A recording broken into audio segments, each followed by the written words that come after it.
the Columbia Network takes pleasure in bringing you Suspense.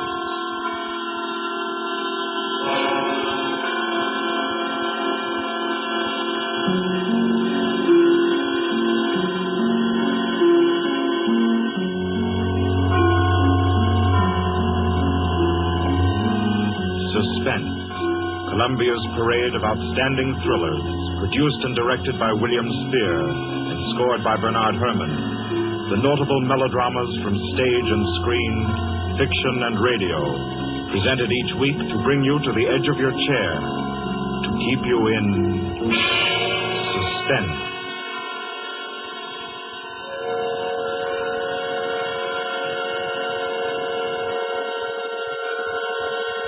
Good evening. This is Orson Welles. I'm very happy I am to be back in the United States and back on the Columbia Network, even for so short a visit as this one. Back with old friends like Johnny Dietz, who is tonight's director, and Bernard Herrmann. The Mercury Theater presented tonight's radio play for the first time last year. We came right out then and hailed it as a classic of the medium. Nobody argued the point. A lot of people asked us to do it again, so it's gratifying to get the chance now. And to find a favorite of ours in this distinguished anthology of spook shows. Personally, I've never met anybody who didn't like a good ghost story. But I know a lot of people who think there are a lot of people who don't like a good ghost story. For the benefit of these, at least, I go on record at the outset of this evening's entertainment with the sober assurance that although blood may be curdled on this program, none will be spilt. There's no shooting, knifing, throttling, axing, or poisoning here. No clanking chains, no cobwebs, no bony and/or hairy hands appearing from secret panels, or, better yet, bedroom curtains. If it's any part of that dear old phosphorescent foolishness that people who don't like ghost stories don't like, then again, I promise you, we haven't got it. Not tonight. What we do have is a thriller. It's half as good as we think it is. You can call it a shocker. It's already been called a real Orson Welles story. Now, frankly, I don't know what this means. I've been on the air directing and acting in my own shows for quite a while now, and I don't suppose I've done more than half a dozen thrillers in all that time. Honestly, I don't think even that many, but it seems I do have a reputation for the uncanny. Quite possibly, a little escapade of mine involving a couple of planets, which shall be nameless, is responsible. Doesn't really matter. Don't think I disapprove of thrillers. I don't. A story doesn't have to appeal to the heart. It can also appeal to the spine. Sometimes you want your heart to be warmed, and sometimes you want your spine to tingle. The tingling, it's to be hoped, will be quite audible as you listen tonight to The Hitchhiker. That's the name of our story, The Hitchhiker.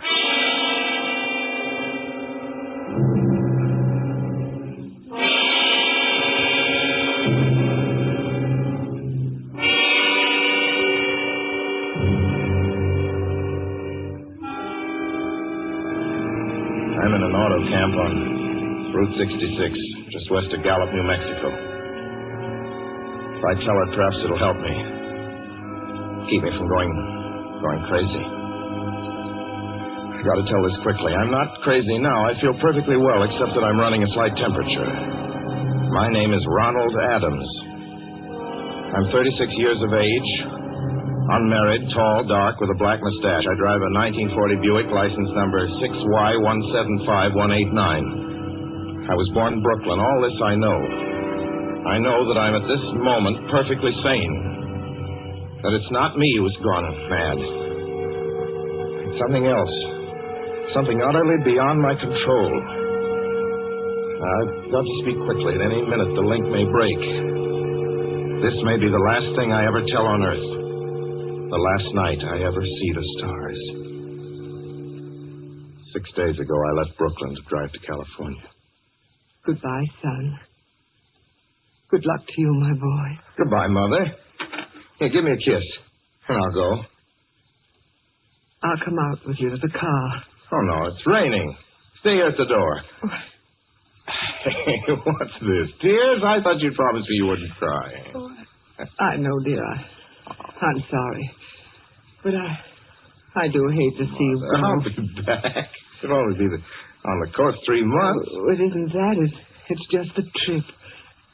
Ronald, I wish you weren't driving. Oh, Mother, there you go again. People do it every day. I know, but you'll be careful, won't you? Promise me you'll be extra careful. Don't fall asleep or drive fast or pick up any strangers on the road. Oh, gosh. I think I was still 17 here, you told me. Oh. And why? I mean, as soon as you get to Hollywood, won't you, son? Of course I will. Don't you worry. There's nothing going to happen. It's just 8 days of perfectly simple driving on smooth, decent, civilized roads with a hot dog or a hamburger stand every 10 miles.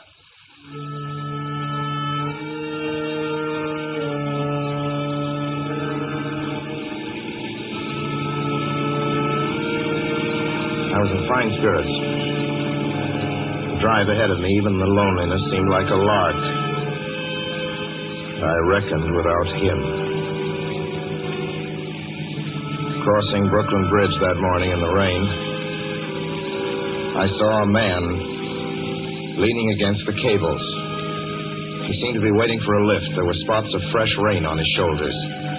He was carrying a cheap overnight bag in one hand. He was thin, nondescript, with a cap pulled down over his eyes.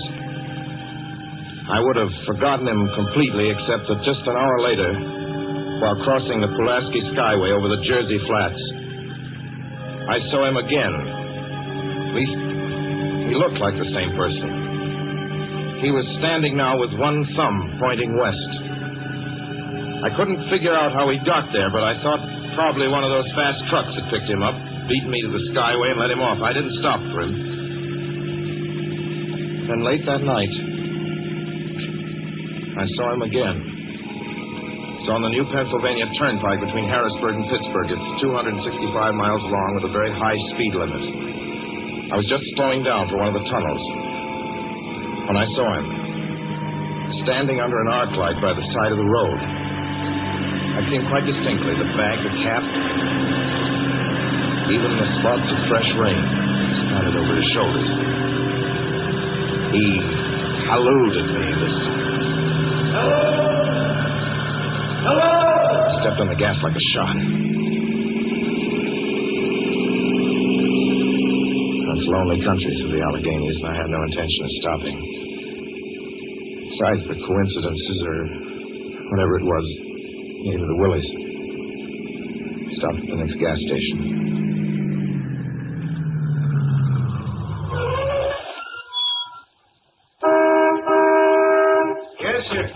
Fill her up. Certainly, sir. Check your oil, sir? No, thanks.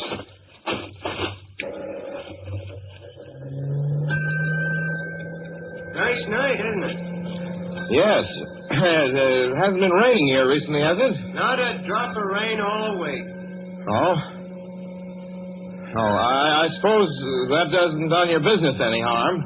Oh, people drive through here all kinds of weather. Mostly business, you know. There aren't many pleasure cars out on the turnpike this season of the year. I suppose not. What about hitchhikers? Hitchhikers here? What's the matter? Don't you ever see any? Not much. If we did, it'd be a sight for sore eyes. Why? Oh, I'd be a fool who started out to hitch rides on this road. Look at it.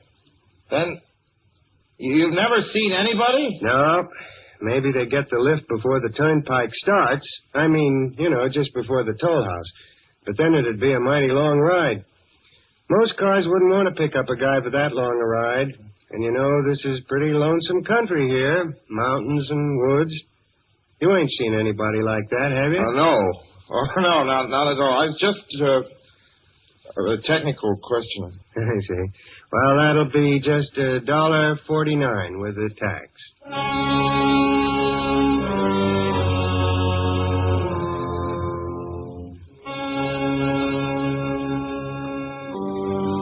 Gradually passed through my mind a sheer coincidence. I had a good night's sleep in Pittsburgh. I didn't think about the man all next day until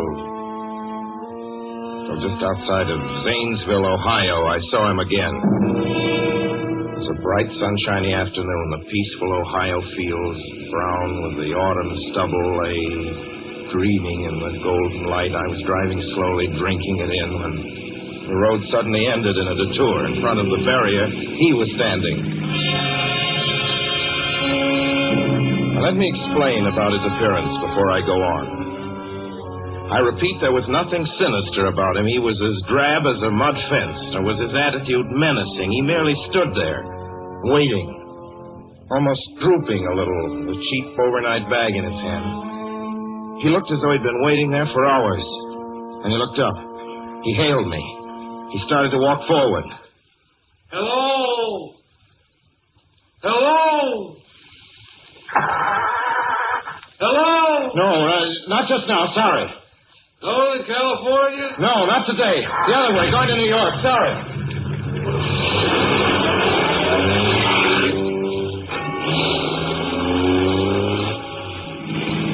After I got the car back on the road again, I felt like a fool.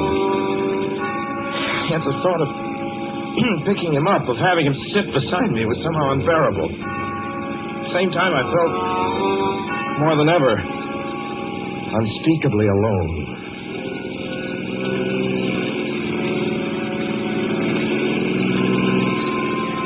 Hour after hour went by.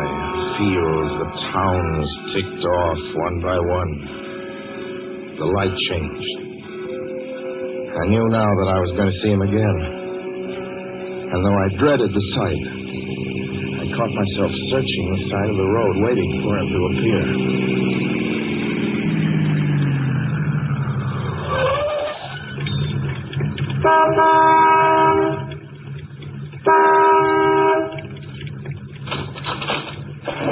Yeah, what is it? What do you want? Sell sandwiches and pop here, don't you? Yeah, we do in the daytime. But we're closed up now for the I know, night. but I was wondering if you could possibly have a cup of coffee, black coffee, just... No, not this time of night, mister. My wife's the cook. She's in bed. No, don't shut the door, please. Listen, just a minute ago... just a minute ago, there was a man standing here right beside the stand, a suspicious-looking man. I don't mean to disturb it. And you see, I was driving along when I just happened to look, and there he was. How's he doing? Well, nothing. You've been taking a nip, that's what you've been doing. Now, on your way before I call out sheriff Oates.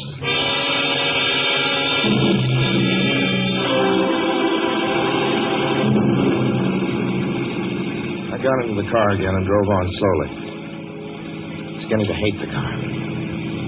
If I could have found a place to stop, to rest a little. I was in the Ozark Mountains of Missouri now. A few resort places there were closed, only an occasional log cabin, seemingly deserted. That's all that broke the monotony of the wild, wooded landscape. I had seen him at that roadside stand. I knew I'd see him again. Maybe at the next turn of the road. I knew that when I saw him next, I would run him down.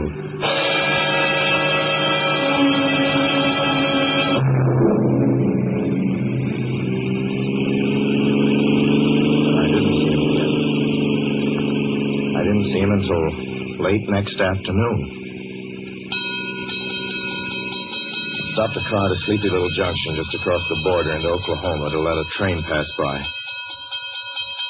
When he appeared across the tracks, leaning against a telephone pole. Perfectly airless, dry day. The red clay of Oklahoma was baking under the southwestern sun. Yet there were spots of fresh rain on his shoulders. I couldn't stand that. Without thinking, blindly, I started the car across the tracks. He didn't even look up at me. He was staring at the ground. I stepped on the gas hard, burning the wheel sharply toward him. I could hear the train in the distance now, but I didn't care. And something went wrong with the car. The train was coming closer. I could hear its bell ringing and the cry of its whistle. Still, he stood there. And now I knew that he was beckoning me to my death.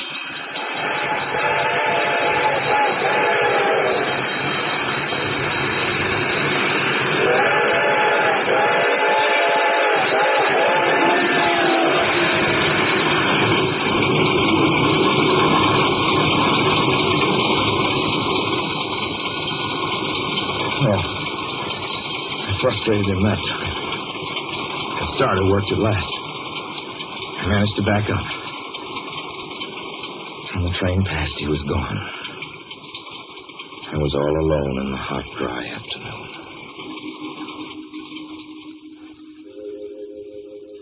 After that, I knew I had to do something. I didn't know who this man was, or what he wanted of me. I only knew that from now on, I mustn't let myself alone on the road for 1 minute. Hello there. Like a ride? Well, what do you think? How far are you going? Where do you want to go? Amarillo, Texas. I'll drive you there. Gee.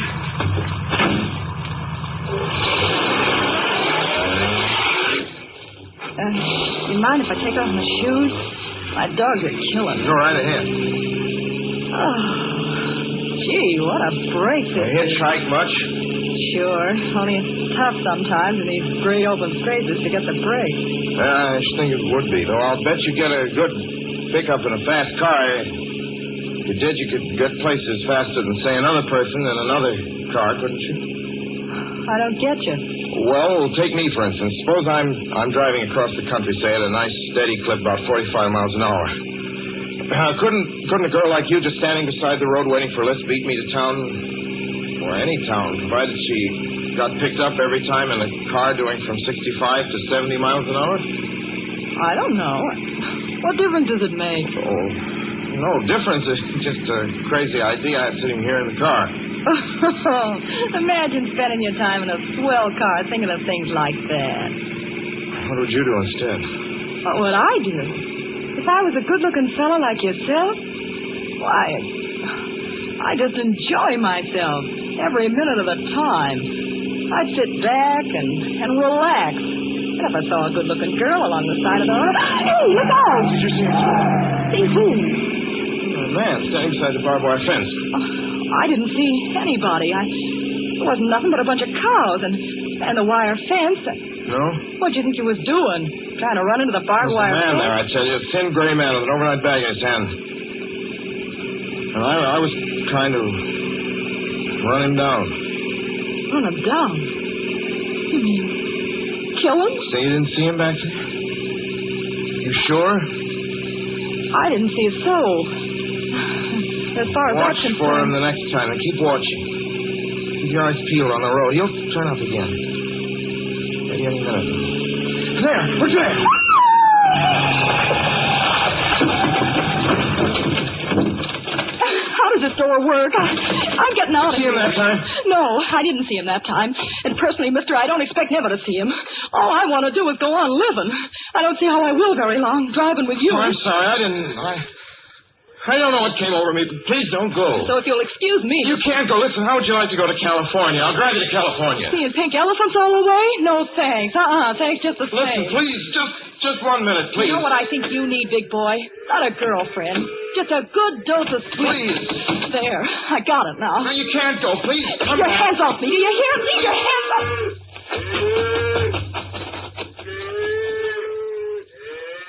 She ran from me. As though I were a monster. A few minutes later, I saw a passing truck pick her up. I knew then that I was utterly alone. It was in the heart of the great Texas prairies. There wasn't a car on the road after the truck went by. I tried to figure out what to do, how to get hold of myself. I could find a place to rest, or even if I could sleep right here in the car for a few hours along the side of the road. I was getting my winter overcoat out of the back seat to use as a blanket when I saw him coming toward me, emerging from the herd of moving steer. Hello?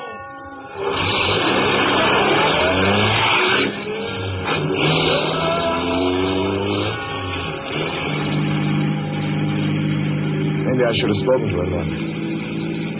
Fought it out then and there. For now he began to be everywhere. Wherever I stopped, even for a moment, for gas, for oil, for a drink of pop, a cup of coffee, sandwich, he was there. I saw him standing outside the auto camp in Amarillo that night when I dared to slow down. He was sitting near the drinking fountain of a little camping spot just inside the border of New Mexico. He was waiting for me outside the Navajo reservation where I stopped to check my tires. I saw him in Albuquerque when I bought 20 gallons of gas. I was I was afraid to stop. I began to drive faster and faster. I was in lunar landscape now. The great arid mesa country of New Mexico. I drove through it with the indifference of a fly crawling over the face of the moon. Now he didn't even wait for me to stop. Unless I drove at 85 miles an hour over those endless roads, he waited for me at every other mile. I'd see his figure, shadowless, flitting before me, still in the same attitude, over the cold, lifeless ground, flitting over dried-up rivers, over broken stones cast up by old glacial upheavals, flitting in that pure and cloudless air. I was beside myself when I finally reached Gallup, New Mexico this morning. There's an auto camp here. Cold, almost deserted this time of year. I went inside and asked if there was a telephone. I had the feeling that if only I could speak to someone familiar, someone I loved, I could pull myself together.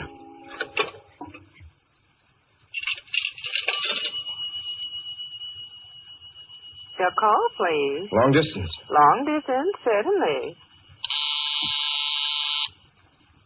This is long distance. I'd like to put in a call to my home in Brooklyn, New York. I'm Ronald Adams. The number is Beechwood 20828. Certainly, I will try to get it for you. Albuquerque. New York for Gallup. New York. Gallup, New Mexico, calling Beechwood 20828. I read somewhere that love could banish demons. It's the middle of the morning. I knew Mother'd be home. I pictured her tall and white-haired in her crisp house dress, going about her tasks. Be enough, I thought, just to hear the even calmness of her voice. Will you please deposit $3.85 for the first 3 minutes? When you have deposited $1.50, will you wait until I have collected the money?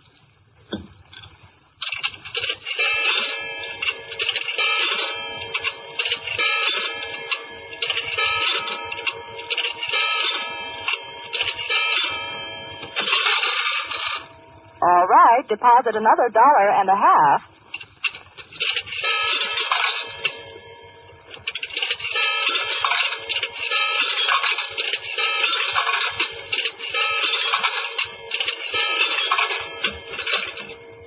Will you please deposit the remaining 85 cents?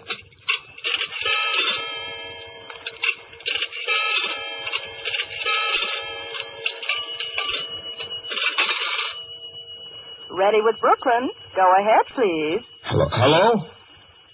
Mrs. Adams' residence. Hello, Mother? This is Mrs. Adams' residence. Who is it you wish to speak to, please? What? Who's this? This is Mrs. Winnie. Mrs. Winnie? I don't know any Mrs. Winnie. Is this Beechwood 20828? Yes? Where's my mother? Where's Mrs. Adams? Mrs. Adams is not at home. She's still in the hospital. The hospital? Yes. Who is this calling, please? Is it a member of the family? Well, what's she in the hospital for? She's been prostrated for 5 days. Nervous breakdown. But who is this Nervous calling? breakdown? Well, my mother never was nervous. It's all taken place since the death of her oldest son, Ronald. Death of her oldest son, Ronald? Hey, what's this? What number is this? This is Beechwood 20828. It's all been very sudden. He was killed just 6 days ago in an automobile accident on the Brooklyn Bridge. Your 3 minutes are up, sir. Your 3 minutes are up, sir. Your 3 minutes are up, sir.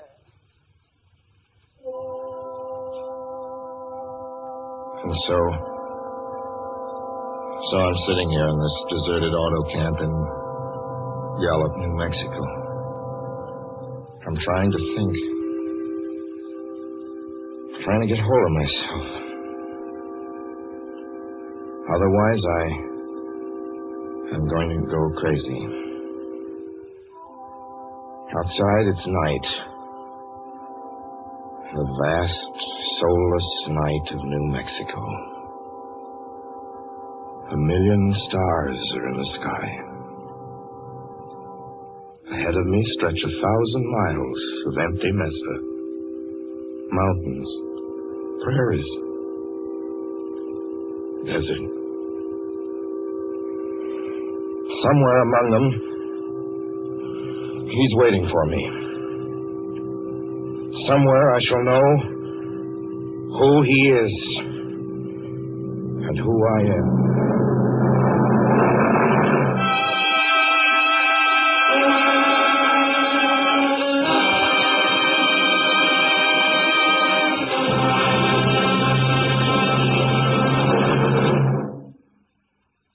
So ends The Hitchhiker, and to Orson Welles our considerable thanks for his playing of the title role. Mr. Welles? Help wanted. Men, women, and children. Nature of work, hard, monotonous, back-breaking labor. Hours, 75 a week minimum.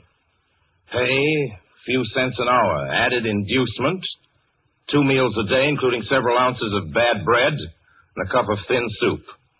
Don't delay. Apply at once. How'd you respond to a want ad like that, Mr. and Mrs. American working man and woman? You'd laugh, wouldn't you, and throw the paper in the trash basket. Dismiss the whole advertisement as some kind of a joke. But believe me, it's no joke.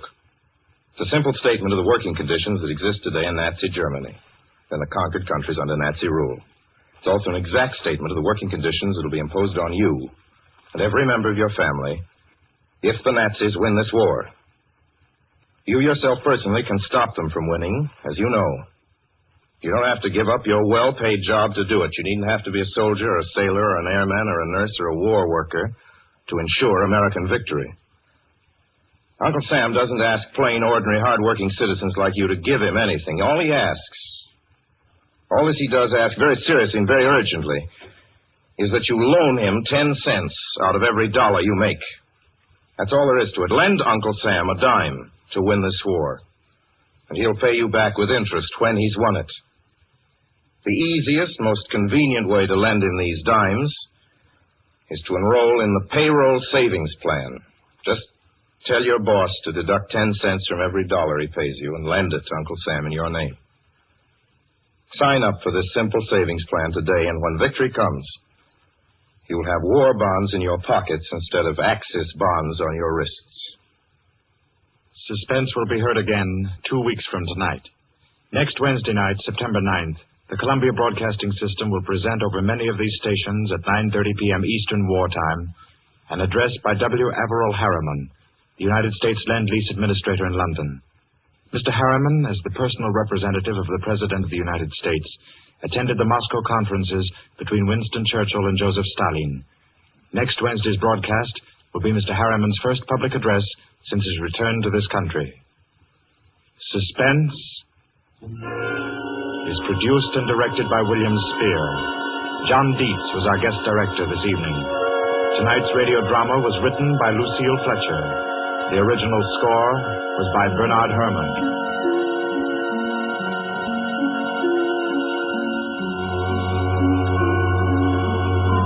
This is the Columbia Broadcasting System.